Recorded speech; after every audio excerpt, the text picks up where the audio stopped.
বাপ ছেলে বাজি থাকবে আজকে। যদি তুই হারিস তাহলে তুই 50,000 টাকা আমাকে দিবি, নাহলে আমি তোকে 1 লাখ টাকা দিয়ে যাবো।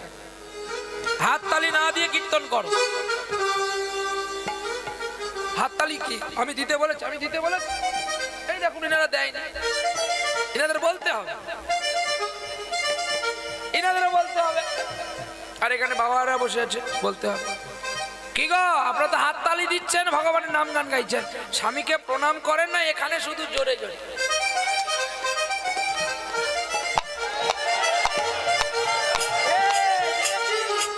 আমার বাপের মুখ ফুটেছে রে। হ্যাঁ, তোর থোবড়া দাঁত তুলবো বলেই আমি কথাটা বের করেছি। বলো, প্রণাম করে মা? তোমাকে প্রণাম করে? এই চুপ কর, দেব একখান দেব।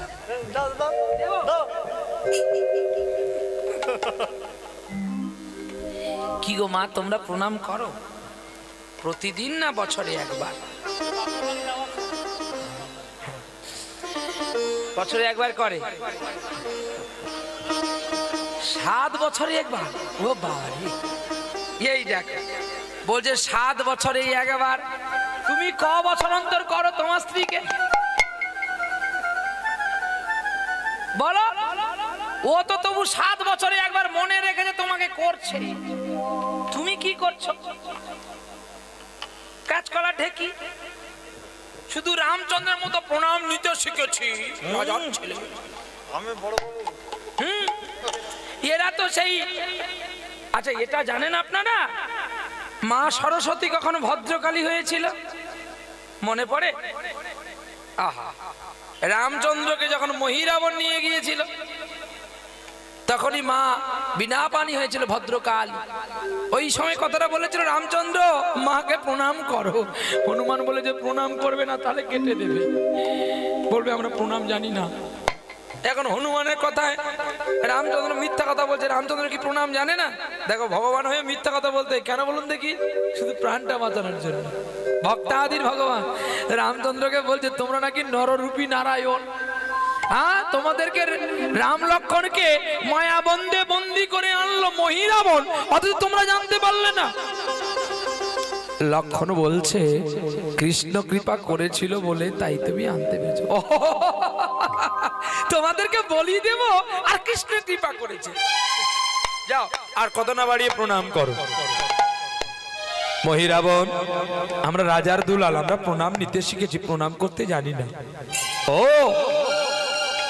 তাই আজকে সব অন্যরকম হয়ে যাচ্ছে। কি আজকে শ্বেত জবা গাছে শ্বেত জবা না ফুটে, রক্ত জবা গাছে রক্ত জবা না ফুটে শ্বেত জবা ফুটেছে। তাই তো আমি আজকে বক্ষে রক্ত দিয়ে শ্বেত জবাকে রক্ত জবায় পরিণত করেছি। তবে দেখো মাকে কেমন করে প্রণাম করতে হয়। মা, মাগো মা। কে কেটেছিল মহিরাবণকে আগে? তুমি দেখেছো? কোথায় দেখেছো? বলে কোন কীর্তনিয়া বলেছে, নালে বইতে লেখা আছে। বইতে লেখা আছে? আগে কোন বই? রামায়ণ বই? হ্যাঁ, কি রামায়ণ যদি মহাকাব্য হয় তাহলে মহাভারত কি? দুটো কি করে মহাকাব্য হবে? কেন হবে আমাকে বলতে হবে।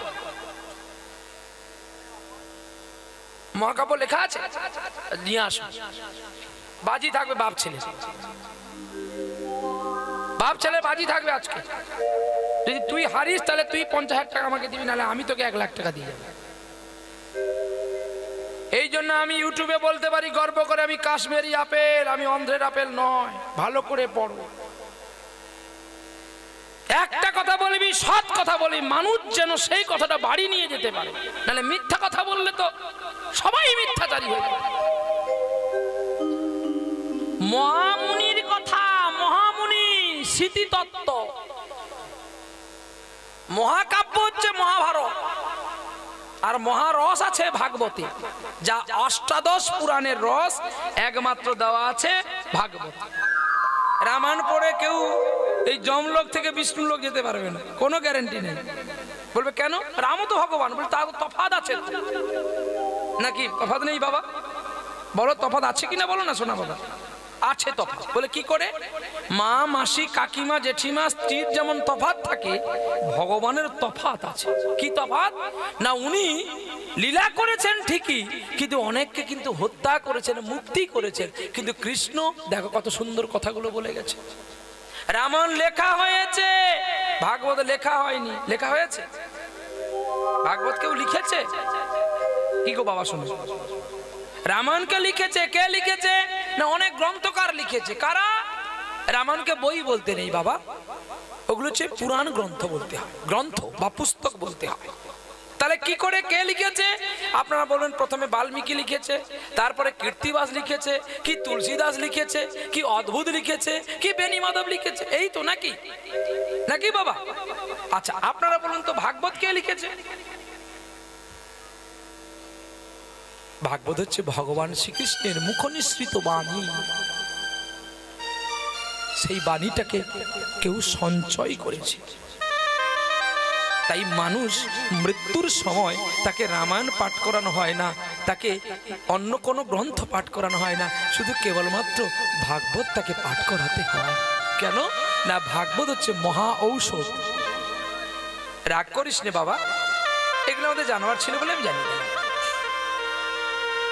আর ভাগবতের কোন অধ্যায় পাঠ করলে তোমার আত্মা শান্তি পাবে, দেখে নিও অজামিন উদ্ধার। বলে কেন না ভাগবত হচ্ছে মহাপুরাণ বলা হয়েছে। বিষ্ণু পুরাণ, অগ্নি পুরাণ, বায়ু পুরাণ, লিঙ্গ পুরাণ, মৎস্য পুরাণ, কুর্ম পুরাণ, এই যে 18টি পুরাণ আছে, এই 18 পুরাণকে ছেঁচে রস বের করলে যে রসটা আছে, সেই রসটা একমাত্র শ্রীমদ্ ভাগবতেই আছে।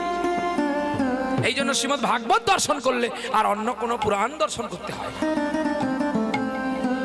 যা নেই 18 পুরাণে তা আছে আমার ভাগবত মহাপুরাণে।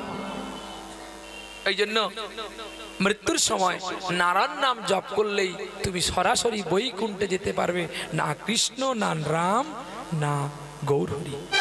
নিতাই গৌর প্রেমানন্দে হরি বল হরি বল। বাবা এই কথাটা কোথায় লেখা আছে? একদম পরিষ্কার ভাগবতে লেখা আছে, অজামিল বিপ্রবর নরকু হইল উদ্ধার। দেখো কত সুন্দর কথাগুলো, দেখো বাবা। যদি বলতে বলেন বলবো, নাহলে চাপ সক্রিয় বলে চলে যাবে।